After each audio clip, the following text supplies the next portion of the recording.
Welcome to everyone who may be watching live. We always appreciate you saying hi. You also commenting whether you are, the audio and the video are good, both for me and for my guest. Welcome to this new live recording of Beyond the Thesis with Papa PhD. This week, for the last interview of 2024, the last live interview of 2024, I have with me a friend of the show, past guest, Matteo Tardelli. Now, Matteo is in a different chapter of his life than he was when he first came on the show. He's now, you said, biomarker scientist, Correct. so working in biotech, and still, has takes to heart or has close to his heart the question of what happens to graduate students after they graduate. How can they have fulfilling careers? How can they access positions of leadership? Anyway, how can they get and give the most value from their degree once they decide to do the salmon leap to another to upstream or whatever the salmons, it's that upstream upstream voyage that they do that's very iconic. In any case, Matteo, super happy to have you here today.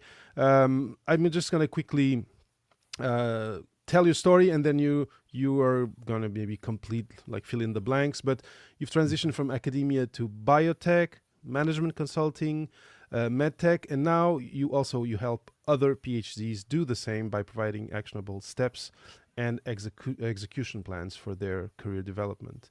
Your work has been featured in publications such as Nature Careers, Chemistry World, The Biochemist, and Inside Higher Ed. And you've spoken on post-PhD career success at Ivy League institutions, and you've been invited as a panelist at career development conferences across the US and Europe. You're author of, like I mentioned, The Salmon Leap for PhDs, Swimming Upstream, a transition from academia to industry, that you published in 2020. And now the latest one is Beyond Academia, Stories and Strategies for PhDs Making the Leap to Industry. These are like important reading for anyone in the career development domain for scientists. And the community, I'm sure, is very grateful for you sharing all these reflections you've had. And I'm happy to have you here today to be able to kind of give an update of what happened with your career journey since we talked, but also with your implication and your work within this context of career developments for young and not so young scientists. Absolutely, David. Yeah, thanks for the nice introduction as well. So back then when we spoke, I think I was in a transition just outside academia myself. Yes. I was in the US. I was at the end of my second postdoc, and that was the time when I put together my first book, The Salmon Leap for PhDs, when I was kind of informing myself of what was out there. And then I felt like since 2020, I've been moving across like really kind of different industries myself as well. So first I tried a bit in biotech as a senior scientist, was still doing like kind of bench work. So it was pretty similar to what I was doing back during my PhD. Then wanted to like experience something else and went into kind of life science consulting. I've been doing that for quite a bit of time, but then understood that biotech was something that I was more passionate about. Just I didn't want to do that type of work, like bench work anymore, because I've been doing that over my PhD and a couple of postdocs afterwards. So I was like, what's the deal here? How can I really apply my consulting experience and my kind of experience in also presenting to external facing customers and things like that, and how can I then pack that into something that is actually of interest in biotech as well.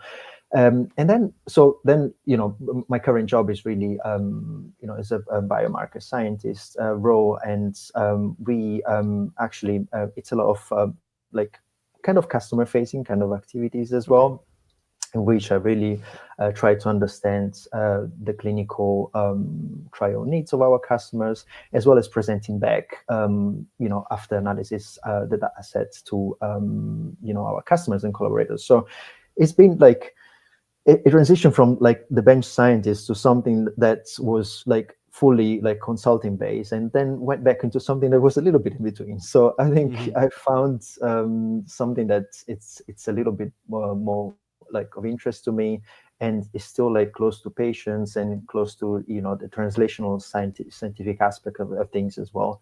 So Hmm. that's a little update in regards to my Yeah. work situation right now. And while on the side, I really try still to kind of help PhDs to navigate this transition themselves. And over the past couple of years, I've been offering a few workshops to universities and institutions across Europe and US, as you mentioned. So quite a bit of that stuff and activities as well that I try to keep on the side and try to keep active, as I kind of just like it. It sounds like a bit weird perhaps, but it's just a passion that someone just develops with time as well. And it's just nice to help kind of peers and colleagues that Exactly. are going through the same kind of transition that I was in as well back in the days. So yeah, that's pretty much a little update about it, little life Hmm. update. Yeah. No, I totally understand. The same thing. Anytime I go speak to a group of students and then get their feedback, and then getting someone to tell me, meeting someone that says, "Oh, I've listened to this many episodes of the show, and they've really helped me in a moment of doubt." There's nothing, it's a very gratifying experience, and like you say, giving back to the community you came from is really Mhm. really. I have no trouble understanding why why you do it. Now, one thing people, listeners of the show, and people who are like in graduate school thinking about careers really appreciate is learning about job descriptions that they didn't know. And I before we talked, I wasn't familiar with yours. Can you just for a few minutes, like a couple of minutes, tell us more in detail what is it that you do, and how is it that your PhD profile fits into that? Because people are always want to know what are positions out there that I don't know of, and that might be interesting for me. Yeah, absolutely. I think it's very interesting, and it's um, I believe a kind of career path that got a little bit more popular in the last years. I think this was something that was not really existing, like let's say 10 years back while I was doing my PhD. And my role is really like it's a clinical and translational scientist kind of role. So it's a little bit kind of in between bench at bedside at the end of the day. So Okay. just to kind of explain a little bit of a day to day, it's of course we work in a matrix team. So different teams within different projects of the company will come to me, and or I will go to them and offer my help or ask my expertise in a specific kind of problems they're facing. But essentially, kind of supports. The clinical trials kind of design. So let's say one kind of either academic collaborator or a biotech or a pharma company come to our company and say, hey, we want to check some biomarker of interest in the clinical space of some asthmatic patients, for instance. Hmm. We will help them design the clinical trials, saying, for instance, we want a well-powered kind of number of patients here. So, like, let's say, I don't know, 40 healthy controls versus 40 patients with asthma. And then we basically we work with a specific device that is a GCMS kind of based device that checks biomarkers in breath, actually. So we send this device to the clinic, and the clinical site does all the things they need to do, all the sampling. It takes a little bit of time to recruit all the patients and things like that. So we kind of support them also along the way, really trying to understand their needs there. Once we receive all the samples back to our labs, we kind of run the the GCMS on this analytical technique that will really come out, like you get a lot of compounds that are these samples that can actually be measured by these analytical technique as well. So my role is really together with the teams, because there's a specific pipeline in which we identify these markers. We match the spectra with some libraries that we have internally or they're publicly available. These data set will then get passed into the biostatisticians that do their jobs and the magic, and then I'll get these data sets and I'll look at the significantly changed kind of biomarkers that we see, like in these specific cohorts, and really try to make sense from a biological perspective and a clinical perspective, really looking at the study design, really looking at some different clinical metadata that we actually got from this specific site collaborators or other biotech or pharma company, and then basically present back to these customers and really try to make sense of the biology and the narrative behind that. Really taking a kind of a holistic view on the clinical study design and the pathophysiology itself of the specific disease. So it's a little bit something, again, in the clinical translational science space, and really it's a bit across, working with different teams, but also kind of supporting different teams as well as presenting to academics and other collaborators out there. So it's quite a bit of meetings, quite a bit of looking at that asset and really try to dive a little bit into the biology when you see like certain biomarkers going up or going down, and really like try to build a narrative that then is presented back to the customer as well. So it's a little bit like a mix of different kind of activities, but that could be very of interest, like to kind of PhDs that have a bit of a possibly biology background and wanna work somewhere else that is not like bench work necessarily. Of course, no, it's super interesting. So what I find interesting in it is, it does. First, it allows for someone like you who has multiple interests and who doesn't just want to be at the bench to do some lab work. I guess for you it's more data analysis and right. Like the data scientist type work, but also talk with the stakeholders, be it on the medical part or on the pharma part. The kind of science communication aspect in building that narrative that you said, and of course discussing it, etc. I find it super interesting. Plus, to me, it feels that the other aspect that might be of interest, I imagine, to you, but of anyone who, and often you hear this, graduate students will say, "Oh, I'd like to work in something where the effect or the result or the outcome of what I work on, I want it to be more, short, quicker to get there versus right. 5-10 years, whatever." And here, you're coming with a client's question. You do what it takes, including mass spectrometry, etc., to crunch the data, and then you go into the data and see is there a story there to be told, and then eventually there's a decision on, okay, there's a biomarker that we can use here and there. So I think the time span of the result and the outcome is shorter, so there's also more, there can be more gratification there, or fast gratification versus a Right. academic context type research. Yeah, and I think also working in the clinical space like gets you a little bit more of a real life kind of scenario as well, because you're working really with patient data as well. So you're like, well, it really feels like an impact on someone's health as well, like possibly down the line as well. So and I think also the other point that I like, I guess, in comparison to something that is probably a little bit more consulting kind of oriented, you still get the time to do the deep dive if you want to into the science, while this is something that is not really happening if you're doing like just some external kind of life science consulting, because you simply don't have time to like crunch the data to depth. So it's a little bit of both side of things mixed in a kind of position as well. Hmm. Excellent. Now, we've talked about both books that you've published, so Salmon Leap and Beyond Academia.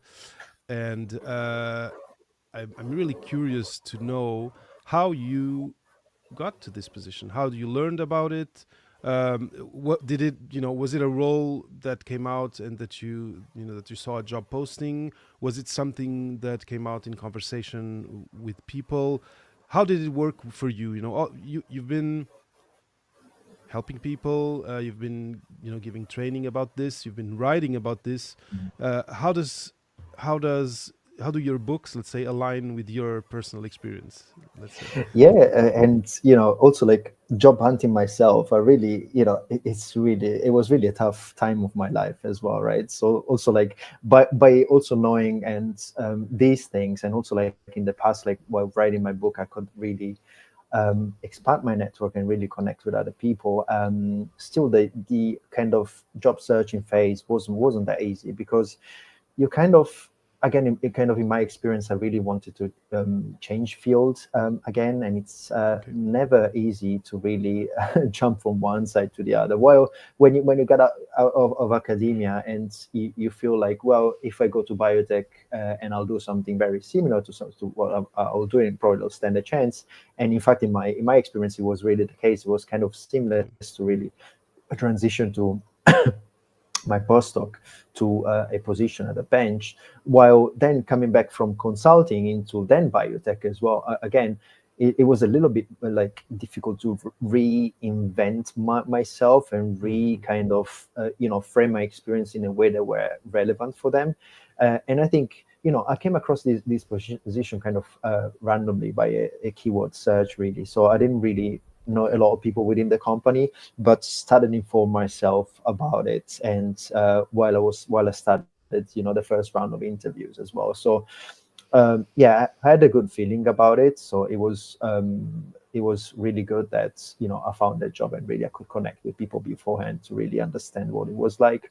But I think essentially my kind of customer facing kind of experience, which I got in consulting, and possibly that's something that's pretty rare in our field, in terms Hmm. of you find a lot of scientists that really great at their in the research kind of bubble, and you find a lot of I guess people that are really great in consulting and other things, or business development activities and stuff like that, but you Hmm. don't find a mix of the two. So I felt like that back in the days, my employer was really looking, my current manager was really looking like of a, like looking at a blend of these two kind of skills. So I think I was bringing that, and that kind of made me a very strong candidate for that. So it was a bit of a like random find. I was like kind of targeting a specific location, Okay. so it was kind of easy-ish to find things in that location. But it was, yeah, I actually got this job like really not through my network, as you would think, as people would think. It was just Hmm. like a regular application that I took time for, and yeah, it was kind of successful because I prepared for each round of interviews. And of course, the Of interview course. process was kind of long, and like meeting with different stakeholders, and then interviewing with different stakeholders that were going to be my colleagues then later on. But the job application itself was really like a standard Standard. one. Hmm. Yeah. Hmm. Now, because what was the time frame when this happened? Just so we know. It was, so I think I started applying. Let me think about it. Yeah, I started applying like in 2022, like at the end of 2022, like in Okay. December, started to like go through a kind of screening interview that felt kind of long because it was already 1 hour with two stakeholders. And I was like, wow, it feels like a waste of my time because I'm not even sure if Hmm. I'm really interested in this position anyway. But I kind of got a good feeling to like go through like this first screening with my manager then. So yeah, it was a good chat, and then afterwards, I think then it was like December, we had the Christmas break and stuff like that, and I think the first 20 days of January, it was like a couple of other rounds. And I believe like at the end of February, they invited me on site to just meet other stakeholders as well. And then the offer Okay. was finalized. So yeah, it took like all in all 3 months maybe because it was more like, it was kind of difficult to find. There's always, time to kind of speak to everyone. And I think Hmm. the process itself was like, probably 3 or 4 virtual meeting on Okay. Teams, and then afterwards it was just one day at the company site in Okay. which they kind of flew me in. I had my interviews for one day, went for lunch with one other another stakeholders, and then just basically I Okay. drove back home. And would you say that's a standard? In biotech, it's a standard hiring kind of schedule Yeah, procedure. so we've been I've been myself like hiring some new people Okay. like really recently. So yeah, it is pretty much the same. So yeah, and it was kind of also like tricky to find the right fit for a role that very similar to mine as well. So it goes through like the initial screening with the hiring managers, and afterwards basically out of many CVs, we selected a couple of people that were like fitting the kind of the JD, and then they came on site, they gave a presentation, and basically they went through like a full, very stressful day of like interviews and presentations, and basically each interview was geared at understanding something different about the candidates. So, for instance, I was more like about leadership and managerial skills. Other two colleagues were thinking more about the technical aspects of things as well. Someone else was doing something else, and Hmm. then all together we were grouped up, and this person was giving a presentation, and we were, kind of asking questions, trying to understand, um, the also if this person was going to be a good fit for the work we do as well. So Hmm. yeah, it's pretty much the same. So it was like 2 or 3 virtual interviews, and then the best candidates came on site. But yeah, it took a little bit of Okay. time to go through all the applications and CVs. Okay, so sorry, I'm really kind of hooked into this because it's a great window onto something people really don't get to hear too much about, and it feels to me that. And would you agree that this is kind of a hybrid between an academic job interview, because you say people give presentations, and it's not often. I guess specifically because we're talking about biotech, we're talking about research, but outside university walls. That's probably why I'm getting this feeling. Do you agree with this kind of concept of it being a hybrid? Yeah, I agree to that. I think first, in my example, I didn't really have to give a presentation on a paper. This time, we decided to get the candidates to give a presentation because we really wanted to understand, like, their way to present, like, a specific papers that we all studied, so we really knew pretty well. But we kind of wanted to understand their ways of building together a presentation, and kind of the way also like to speculate a little bit further for Hmm. let's say a customer kind of situation as well. So Okay. I can give you a little bit of an example. So, like, I guess, I think a candidate came through as very technical, and it was really amazing to like hear that when it was possibly challenged on something else that possibly was a little bit more clinical.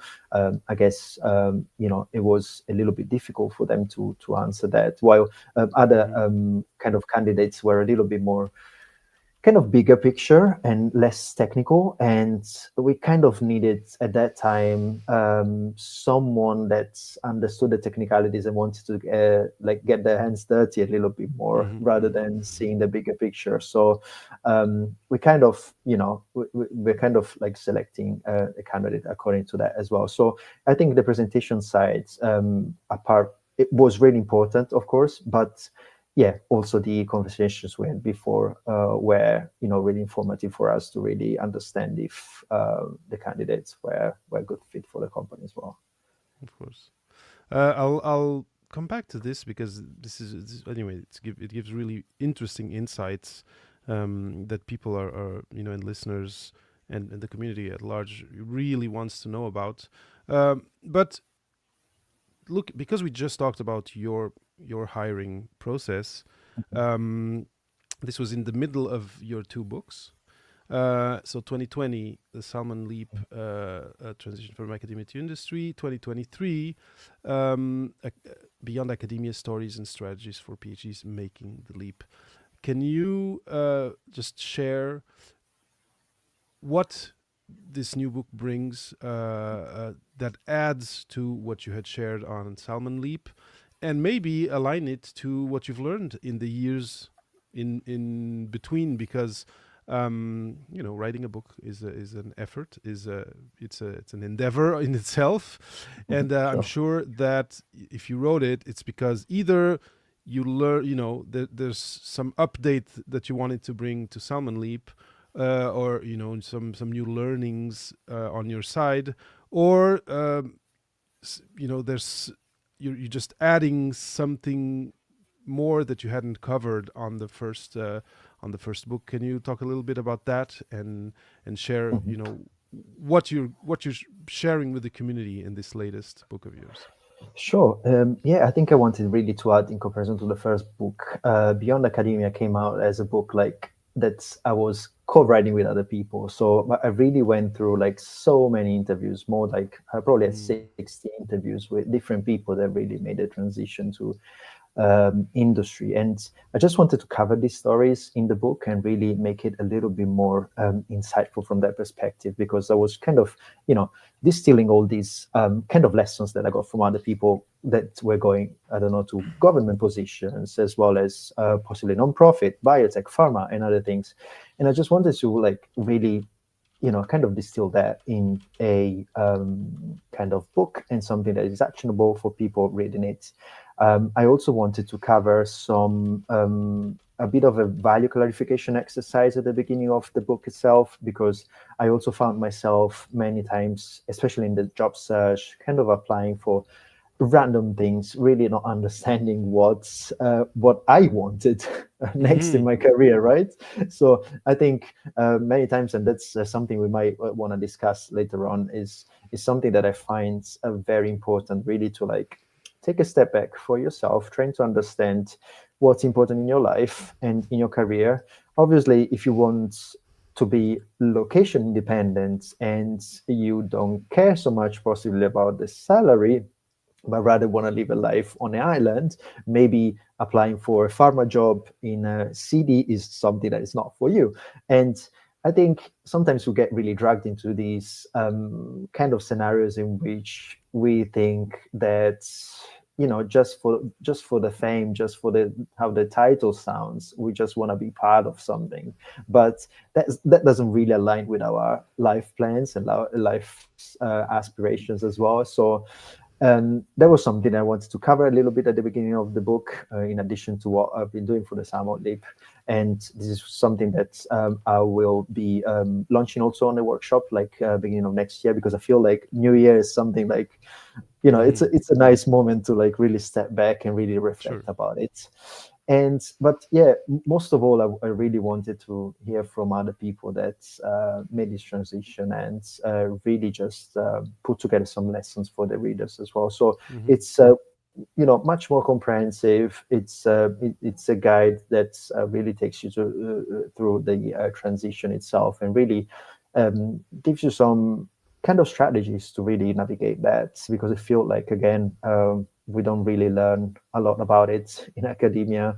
Many No. times our mentors didn't really do the transition themselves, so I would not expect them to teach me or inform me on how to do that, because they just didn't do it themselves. And it's not like something that I need to blame my former mentors about, or things like that. But it's just, if you've been all your career in academia, fair enough if you don't know like how to transition to a consulting job or other things. And so Course. yeah, it wants to be a little bit of a tool that helps like PhD students and postdoc navigate that. And yeah, as I said, the new guide is really like very, very comprehensive on that. So just wanted Mm. to get a little bit deeper into that kind of topic.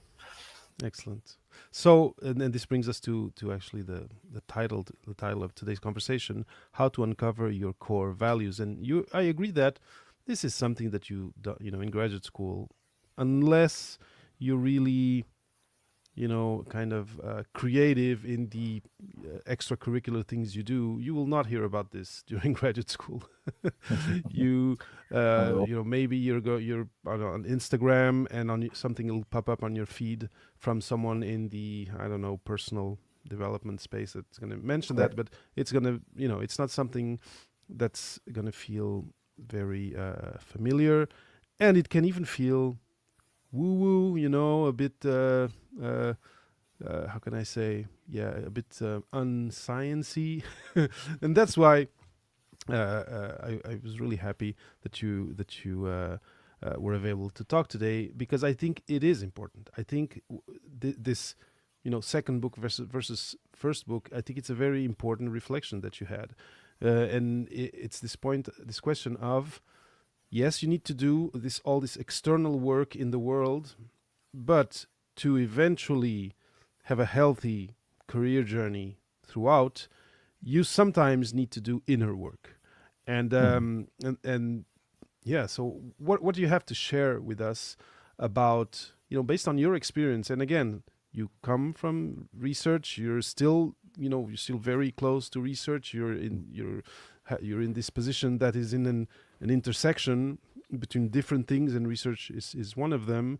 So if you're saying that identifying and uncovering and taking stock of your core values is important, I think people listening can lend an ear to you, and maybe allow themselves to think, okay, let's see what Matteo has to say about this, and let's see how I can apply it in my young researcher life. Mhm.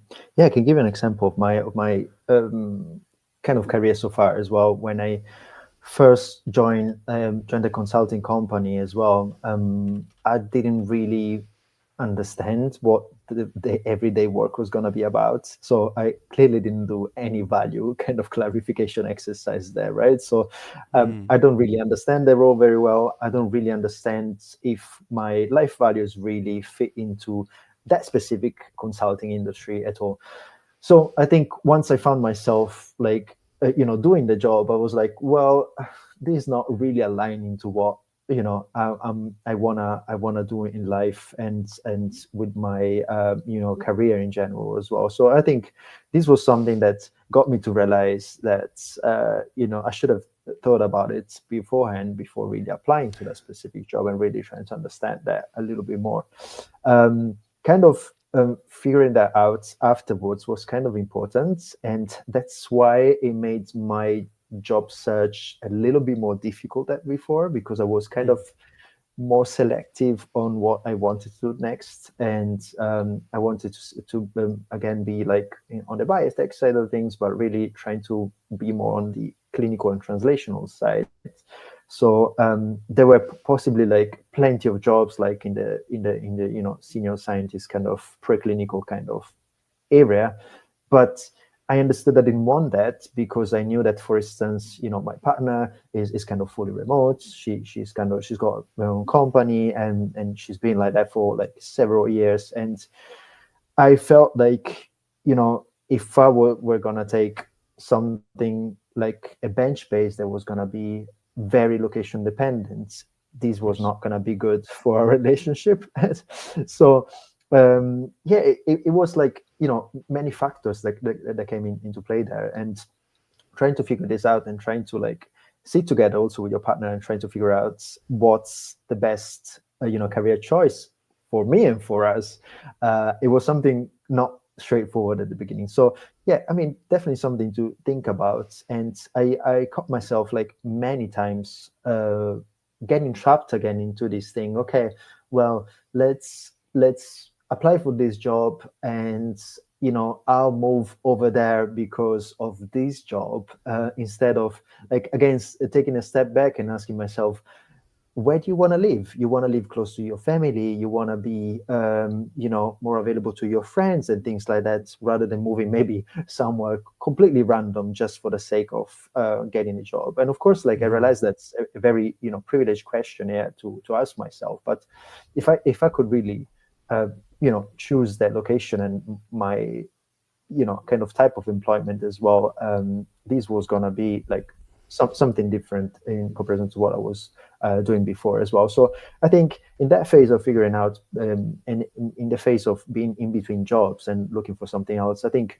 taking a step back, kind of discussing with colleagues and partners and things like that. I also took a course they actually recommend from the School of Life.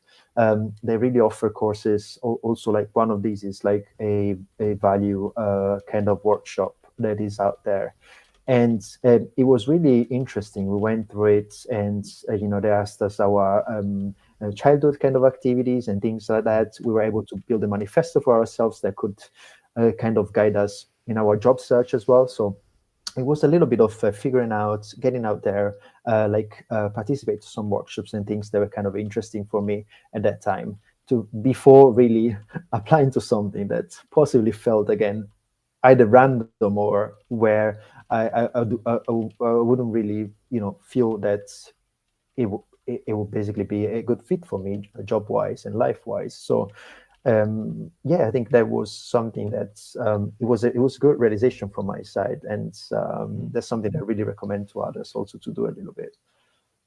So, in your experience, so you've told us your kind of your how can I say, the values that were important to you and that you had to consider yourself and within your couple, etc., etc.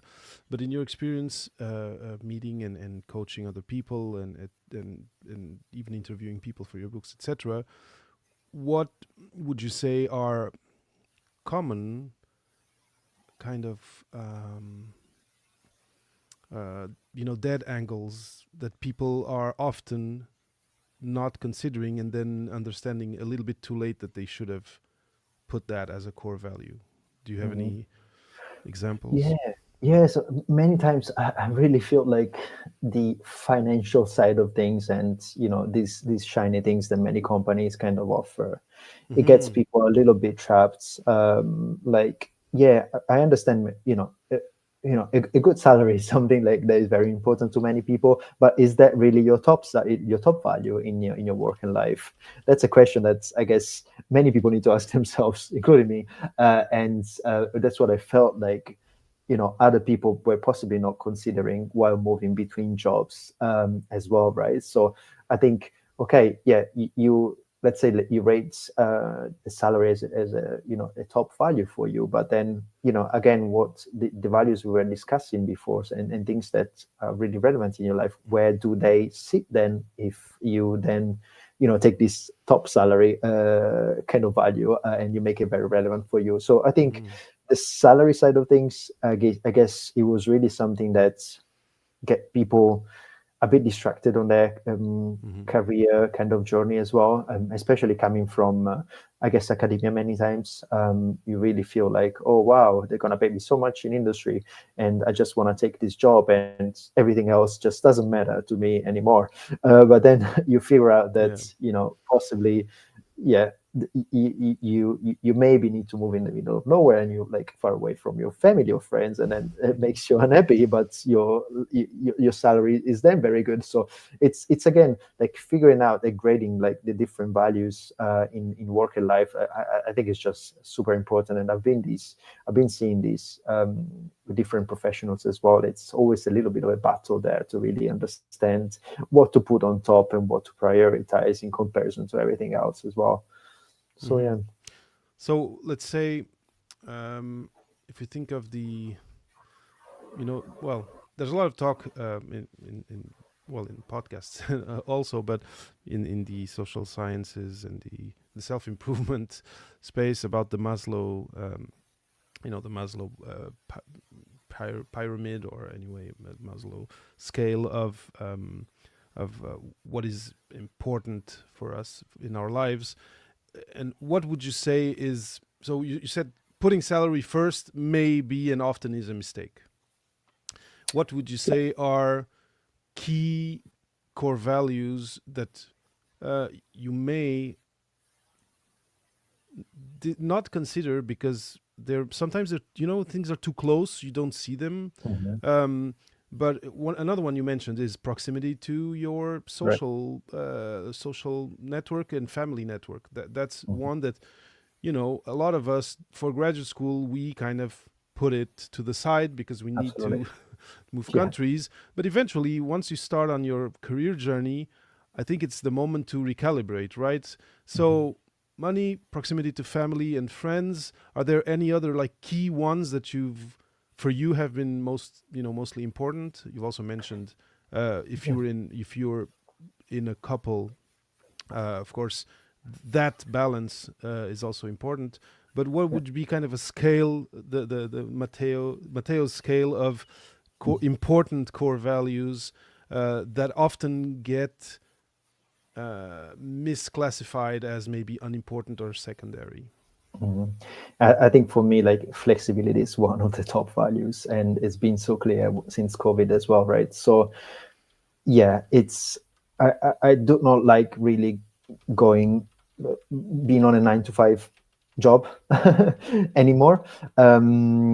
Back in the days during my PhD and postdocs, I mean, that was something that we never like even discussed, like not even Yeah, challenged, not even it's not on the discussed, right? table. So on the table, right? So you were going to the office, to the lab, do your 9 to 5, like many times a bit more than 9 to 5, but you were going back home. I think nowadays that many jobs can be performed remotely or on a hybrid kind of schedule.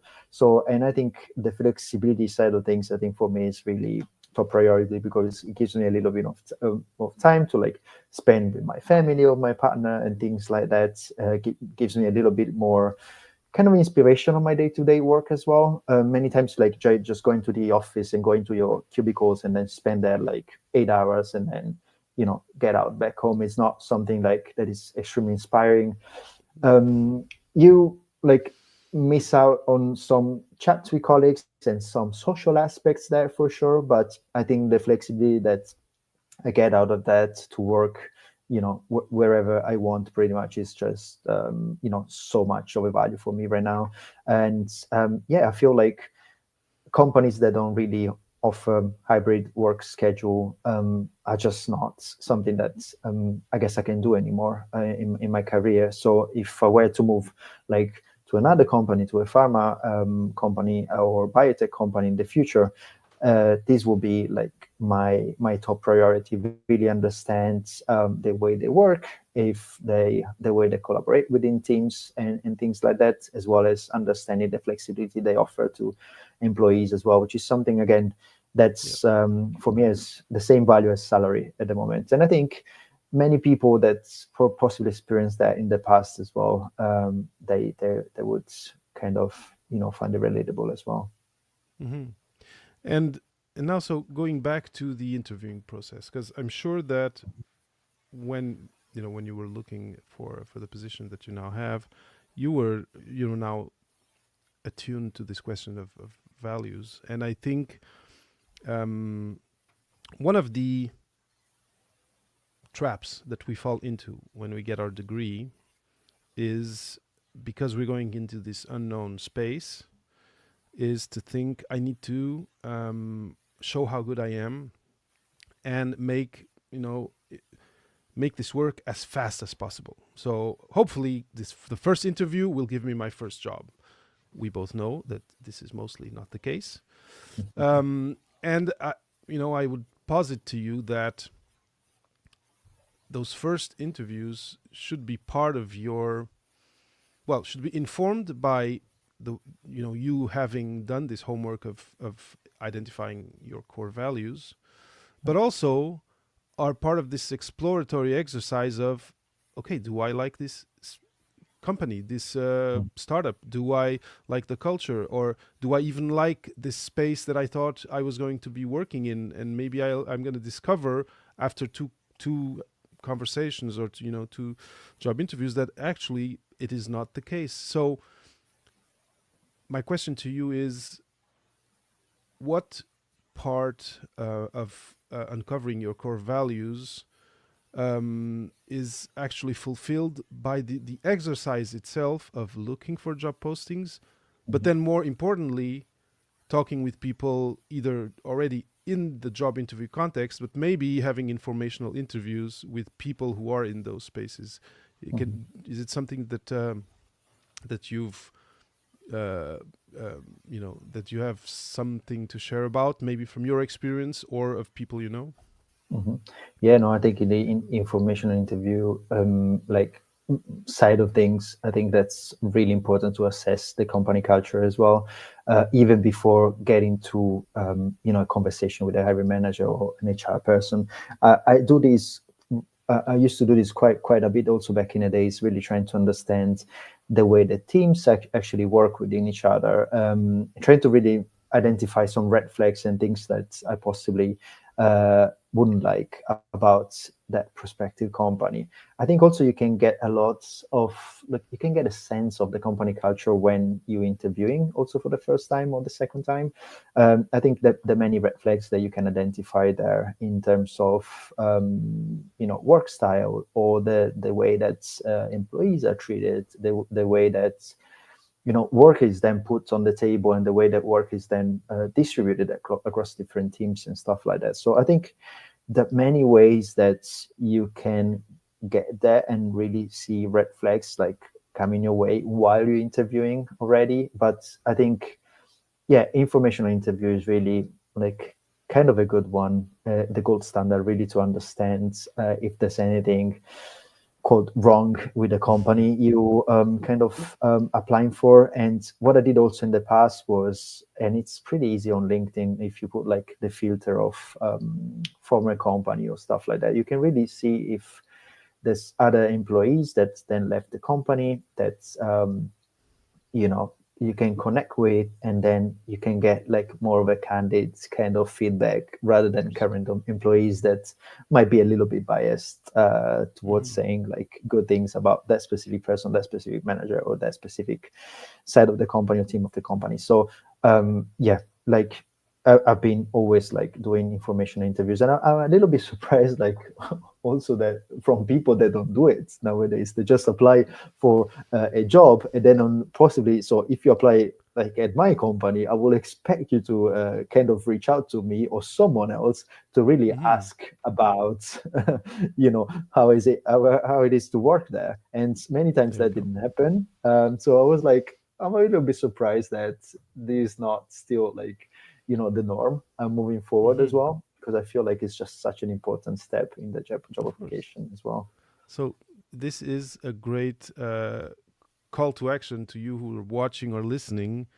Talk with, if you're interested in working with Matteo, talk with him first. Yeah. So people who are, and I say this again and again, and I wonder, do people get tired of hearing about it? But I'm going to say it again. If someone, a CEO, which a member of a company, is on LinkedIn, they are kind of opening the door for you to say hi and to say, "Hey, what you do interests me. Can we talk a little bit about it?" And and Matteo just said it even feels weird to them that you don't do it It does. before applying for a position. So do not hesitate. Just do it. And one of the things that and now that you've been on the hiring side of things, maybe you can confirm this, but we, unless we've been lucky with mentors, etc., during graduate school, we don't come out of graduate school with great advocating, self-advocating Mm. skills. We have this academic CV that does not work in industry. Maybe in hybrid spaces like yours, maybe it actually works when the technical part is very important for what you do. But we also come, and I'm generalizing, of course, but because it depends of each person's experience. But we come with this very ingrained hierarchical frame of mind, and it may keep us from feeling comfortable reaching out to someone who is the CEO of a company or a VP something, whatever on LinkedIn. And I think Matteo just told you to not worry about that and to reach out. don't forget about the whole super hierarchical structure that you came from. Things are much simpler in a certain way, and it is one of the things that I've been saying in the last year is the important exercise when you're interviewing is to not see yourself as a scientist with this kind of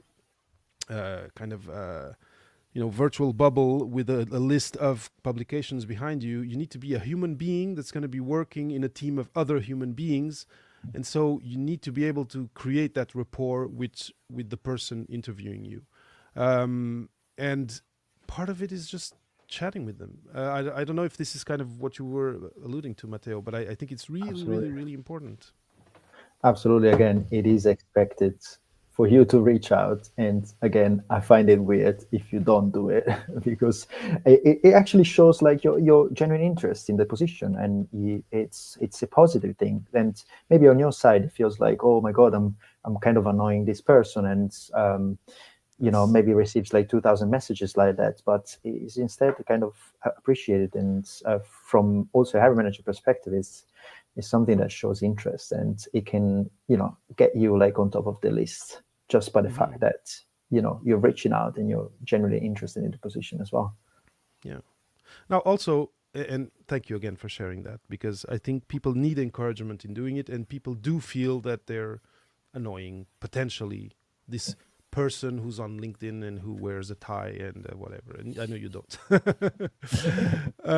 Now, from this hiring point of view, and these are kind of the last few minutes of our conversation, but from the hiring point of view, you've mentioned, we get these many CVs and then maybe 3 people come to interview. Of course, we're talking about interview processes that eventually imply inviting people to spend the day, etc. So you're not gonna do that for 20 people for sure. But where I'm going is, again, going back to the core values. In your experience, what are great green flags in an application that kind of, when you get that application, you're like, okay, this goes to the short pile. Like, I need to look at this candidate. And how does that connect in your experience to, okay, this person has done some homework, not only about us, and maybe, of course, not maybe, importantly, what you just said, actually chatted with us before, but also this person feels robust in their in their internal work, in their introspective work, in their core value, in how they have kind of ensured that their core values are satisfied with the possibility of working in your company. Does this question make sense to you? Mm-hmm. Yeah, no, it does. And I think also, like, just to set the stage, like, on the contrary of what people think, I do not look for like kind of keywords, and I do not kind of use AI tools or things like that. I just go through each CV one by one, believe it or not. But what I want to look like what I want to kind of understand from a CV as well is that it really depends on the specific role we're looking at. Like on the example I was mentioning before, like at the beginning of our conversation, it was someone that had a technical background, specifically possibly in a kind of metabolic disease kind of space, as well as having some kind of external facing kind of experience that it will be like pretty like obvious on their CV, right? So once this was the case, I would then select this person and then have a conversation with them. And I think so. It was a little bit, again, a little blend of technical skills as well as soft skills that possibly was a little bit rare to find, but throughout their experiences on their CV, I could really tell that, you know, this person was exposed to some external collaborations or external stakeholders, and they, for instance, had like a nice technical background that was fitting to the position I was looking at. So, of course, like, again, this needs to be like you know, tailored to the job description itself as well. So like if you read it through and then you really think that your experience is really applicable to that, you know, try to make it obvious to me that you have that kind of experience that I'm looking at, that specific soft skills that you could gauge from the JD itself, as well as that technical background that I'm sure like is not difficult to show, especially if you're have been researching in that specific field. So I think this couple of things that need to be like pretty kind of obvious on that document. Of course. Now, does when there's a job posting, in your experience, is part of what is written on the job posting also kind of giving an inkling to the person reading it of the culture of the company? Is there a way, so that, because you just talked more about on the, you know, the skills part, be it technical, Mhm. soft skills. What about first understanding when reading a job posting that, okay, the way this is written feels to me that it's going to be a place where I'm going to, and of course it's a long shot because Mm. you need to talk with the people to know, but Right. the first window into it is the job posting. Is it a culture that that I'll be well working in? And second, how do I as a candidate also show that there's alignment between my core values and what's being proposed in the job posting? Is this Mhm. also something that you keep an eye out for, or is it kind of too I don't know, vague, Mm. too in I don't know. I have a word in French but not in English now to say what it is, but That's fine. yeah.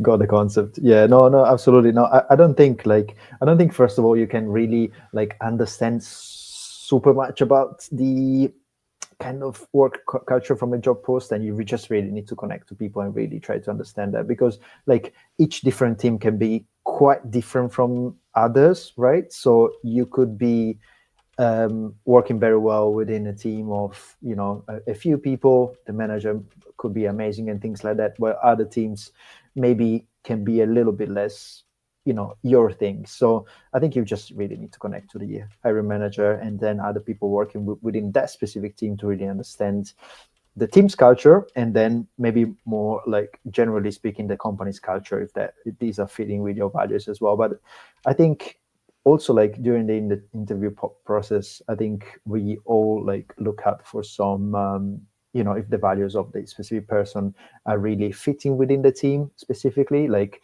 we are, for instance, like not a massive team, like we're 6 people, so it needs to be someone that's, you know, it's kind of fitting with that specific team. Hmm. Otherwise, yeah, you just figure out right away, like being such a small team, right? So you just Hmm. really want to make sure that they're clicking with us, right? And it's a pleasure to work with them. So I think that's a massive, like massively important Hmm. side of things while interviewing as well, and really trying to understand it. It's always a little bit of a black box, of course, because you can't Of really course. understand a person's character in 30 minutes or 1 hour interview. But of course, but yeah, it's something that we try to assess as best as we can, because it's kind of really important. You just want to work with Hmm. like genuine people, nice people that really fit within your team as well, right? Yeah. And a last question, based again on your experience hiring. One of the things that, again, because we might be going into the space that we don't know, we kind of want it to work the first time. We maybe even go into it thinking, I hope they're going to give me a break. And, we, again, because of these hierarchy, mindset things that we bring from behind. And we may fall in this error or behavior or way to act, which is to try to understand what's going to please you as a hiring manager and trying to play that role instead of playing you. Is Hmm. this something that that you have felt as a hiring manager? Okay, this person is just saying what I want to hear.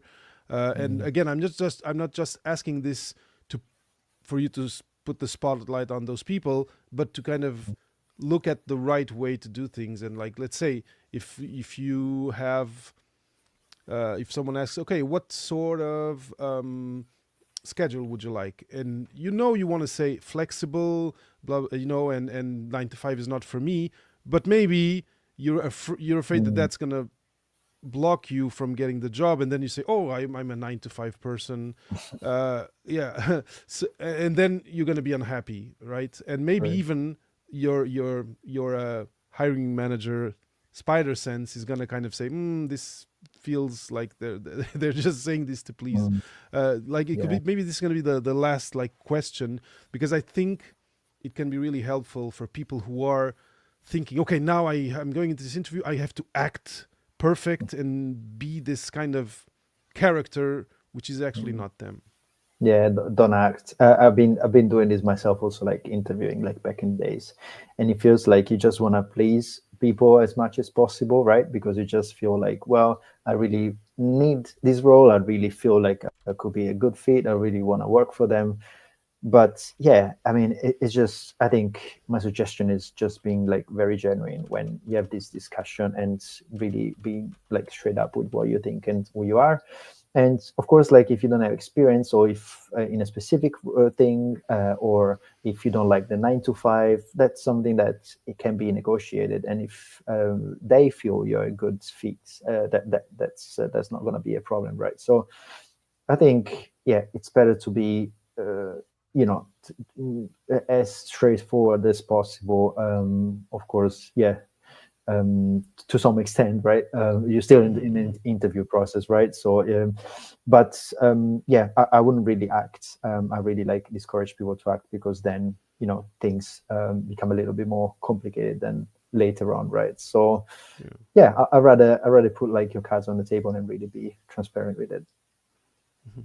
Which I think loops really nicely um, to our message, which is if you do this work of uncovering your core values and feeling feeling grounded in them, you can be in these conversations respecting these core values, but also keeping in mind what you bring to the table in terms of soft skills, technical skills, etc.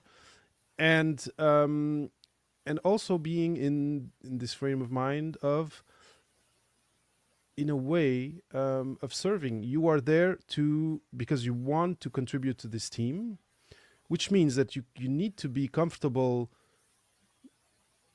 being clear about your core values and your core needs, and then on the other side also being clear about what you bring to the table and saying, look, these totally, like, of course, these are maybe non-negotiable or slightly negotiable to me, but they're kind of in a certain way not an obstacle, because I know what I'm bringing, and I hope you can see that too, and that we can all work with this. I think um, this is the ideal place to be during an interview or in an interview setting, but it does require you doing the work beforehand. You need to know these things about yourself beforehand. So, I guess to finish this conversation, first I'm going to ask you to share how people can reach out to you, and then maybe an exercise, a technique or just a habit that you can share to help people who are maybe not spending a lot of time during their week doing introspection, to start doing it a little bit and start laying the foundations of this very important uh, kind of how can I say, it's not an heritage. It is, well, they bring it from their life, but this very important component of who they are personally and professionally, which is their core values. So first, how people reach out to you, and second, an exercise, a technique, something you can share that's Sure. actionable. Sure. They can reach me on LinkedIn, or they can follow my Substack on Beyond Academia PhD. And in terms of an exercise, I think, we are today's December 16th, so it's really nice to like possibly look back at the year and say like, well, what did I achieve this year? What was something that I liked? How did I get there and stuff like that? And how 2025 will look like for me. And I think this will set the stage a little bit to what's next in your career, and what's like ahead of you in terms of a job search, as well as some kind of a way to clarify also, like on your value perspective, where you wanna go next as well. And I think so it's I guess a very good time to kind of reflect on that and really trying to understand this. I think there are many kind of courses coming out, or things that you can find online also for free, to really guide you in that direction, and really get you to figure out what's the most important kind of thing I like in my job moving forward. Is it like what we were discussing before, like is being close to family, is a big salary, or things like that. How do I make sure that I keep this value in my heart moving forward while I apply for jobs? How do I get that during my interviews, and how do I develop this feeling moving forward as well? So I think that there are many questions that we can ask ourselves, like in the job search.